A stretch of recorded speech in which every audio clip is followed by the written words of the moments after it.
غیر قانونی طور پر بھارت کے زیر قبضہ جموں کشمیر میں لوگوں نے عید میلاد النبی صلی اللہ علیہ وسلم کی تاریخ پر ابہام پیدا کرنے کی بھارتی کوشش ناکام بناتے ہوئے پاکستان کے ساتھ مل کر آج یوم ولادت رسول صلی اللہ علیہ وسلم مذہبی جوش و جذبے کے ساتھ منایا۔ بھارتی حکومت نے نبی کریم صلی اللہ علیہ وسلم کی یوم ولادت سعادت پر تعطیل کے حوالے سے جان بوجھ کر واضح احکامات جاری نہیں کیے، جس سے سرکاری ملازمین اور اسکولوں میں غیر یقینی صورتحال پیدا ہو گئی۔ اس سازش کا مقصد لوگوں کو گمراہ کرنا تھا تاکہ وہ بھارتی کیلنڈر کے مطابق ایک دن پہلے عید میلاد النبی صلی اللہ علیہ وسلم منائیں۔ تاہم کشمیریوں نے تقسیم پیدا کرنے کی بھارتی حکومت کی کوشش کو مسترد کرتے ہوئے بھرپور اتحاد کا مظاہرہ کیا اور اپنے عقیدے اور روایات کے مطابق پاکستان کے ساتھ عید میلاد النبی منائی۔ کل جماعتی حریت کانفرنس کے سینئر رہنما میر وائس عمر فاروق نے عید میلاد النبی صلی اللہ علیہ وسلم کی تعطیل ایک دن پہلے پیر کو کرنے پر قابض انتظامیہ کی مذمت کی اور اسے مسلمانوں کے جذبات کی توہین قرار دیا۔ میر وائس نے اپنی رہائش گاہ سے، جہاں وہ نظر بند ہیں، ایک پیغام میں عالم اسلام کو عید میلاد النبی صلی اللہ علیہ وسلم کی مبارکباد دی۔ انہوں نے مسلمانوں پر زور دیا ہے کہ وہ پیغمبر اسلام صلی اللہ علیہ وسلم کی تعلیمات پر عمل کریں اور عالمی بحرانوں پر قابو پانے کے لیے آپ علیہ والسلام کی مثالی زندگی کو مشعل راہ بنائیں۔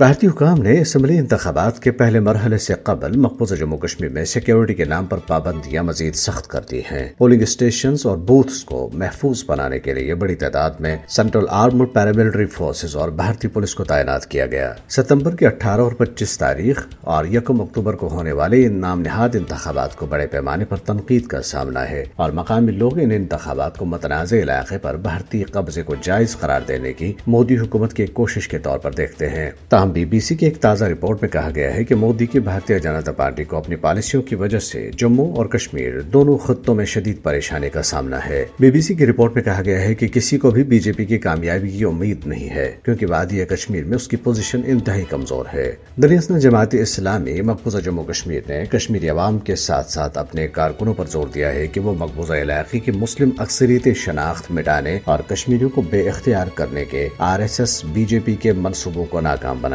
تنظیم نے ایک بیان میں بی جے پی RSS کے دھوکہ دہی اور خوف و دہشت پھیلانے کے ہتھ کنڈوں کا بھرپور مقابلہ کرنے پر اپنے کارکنوں کو مبارکباد دی اور خبردار کیا ہے کہ وہ جماعت اسلامی کے نام پر کی جانے والی انتخابی سرگرمیوں سے خود کو دور رکھیں۔ جماعت اسلامی نے مقبوضہ علاقے میں تقسیم پیدا کرنے والی قوتوں کو مضبوط کرنے میں بھارتی میڈیا کے کردار پر بھی سوال اٹھایا۔